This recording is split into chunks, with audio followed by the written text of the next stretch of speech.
Hello guys, আসসালামু আলাইকুম। সবাই কেমন আছেন? আশা করি সবাই খুব ভালো আছেন। আলহামদুলিল্লাহ, আমিও বেশ ভালো আছি। আর এই শীতের সময় আজকে আমি ভাপা পিঠা খুব সহজে কিভাবে বানানো যায় সেই রেসিপিটাই নিয়ে আসছি। আর এই যে এখানে আমি চালের গুঁড়া নিয়েছি, এটা কিন্তু ফ্রিজে রাখা ছিল। অনেকেই মনে করে ফ্রিজে রাখা চালের গুঁড়া দিয়ে ভাপা পিঠা হয় না। আসলে এটা একটা ভুল ধারণা। আমি আজকে সম্পূর্ণভাবে আপনাদেরকে দেখার জন্য অনুরোধ করছি। যদি ভিডিওটা ভালো লাগে অবশ্যই লাইক, কমেন্ট, শেয়ার করে পাশে থাকবেন এবং সবাইকে অনুরোধ করব আমার চ্যানেলটাকে একটু সাবস্ক্রাইব করে দিবেন। এই তো শুরু করে দিচ্ছি মূল কাজে। আমি কিন্তু এখানে কিছু চালের গুঁড়া নিয়েছি আর এগুলো ডিপ ফ্রিজে রাখা ছিল। ডিপ ফ্রিজে দীর্ঘদিন রাখা যায়, কোনো সমস্যা হয় না। আর বাটির মধ্যে আমি এগুলো নিয়েছি, নিয়ে পরিমাণ মতো লবণ দিয়েছি। আপনারা আপনাদের স্বাদ মতো লবণ নেবেন।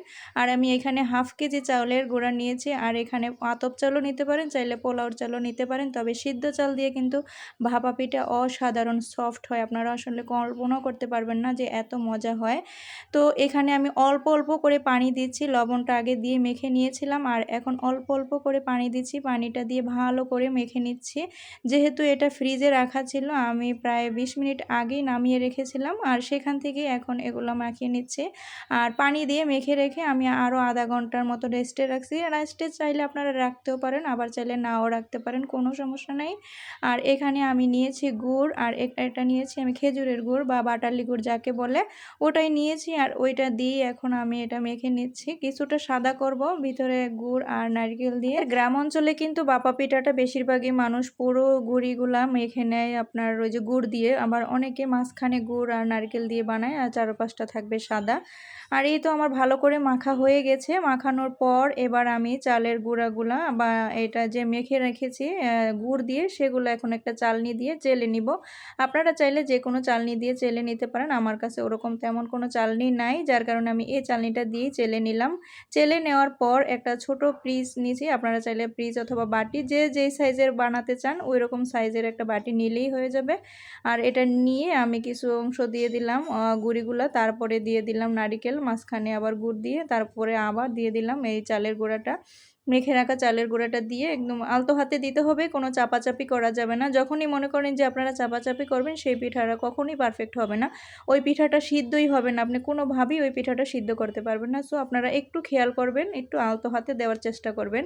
আর এইদিকে কিন্তু পাতিলের মধ্যে অলরেডি পানি দিয়ে তার উপরে একটা ঢাকনা দিয়ে দিয়েছি, ছিদ্রওয়ালা ঢাকনা যাকে বলে। এগুলো তো কিনতেই পাওয়া যায় বাজারে, বেশি দাম না, 30-40 টাকা 50 টাকা এরকম হবে হয়তো। এটার উপরে দিয়ে তারপরে এই যে দেখেন, এটা হচ্ছে আমার একটা কি বলে ওই যে বাচ্চাদের জামার ফলস কাপড়, ওটা আমি দিয়ে দিছি। আর ওটা দিয়ে দিলে একটু পাতলা, তো ওটা দিয়ে বানালে বেশি ভালো হয়। অনেকে অনেক ধরনের প্রসেসে কিন্তু এই পিঠাটা বানিয়ে থাকে। আমার কাছে মনে হচ্ছে একদম সহজ পদ্ধতি এটাই। আর এই যে একটা পিঠা আমার হয়ে গেছে অলরেডি। এরপরে বানাচ্ছি সাদাটা। এই যে দেখুন, এই গুঁড়িটা কিন্তু একদম সাদা রয়েছে। সাদা এটা দিয়ে তারপরে মাঝখানে আবার নারকেল দিয়ে গুড় দিয়ে আবার উপরে এইভাবে দিয়ে দিচ্ছি। আমি ঠিক যেভাবে দিচ্ছি চাইলে এভাবে দিতে পারেন। গুড়ের পরিমাণটা মাঝখানেই রাখবেন আর গুড়ের পরিমাণটা যার স্বাদ মতো দিবেন। অনেক বেশি দেওয়া যাবে না, পিঠাটা ভেঙে যাওয়ার সম্ভাবনা থাকে। আর উপর থেকে একটু দিয়ে দিলাম আবারও গুঁড়িটা। এটাই আমার লাস্ট পিঠা।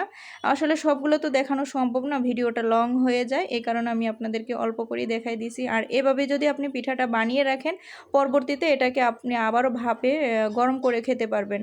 আর আজকের মতো ভিডিওটা এখানেই শেষ করে দিচ্ছি। আমার ভিডিওটা যদি ভালো লেগে থাকে অবশ্যই সবসময় পাশে থাকার চেষ্টা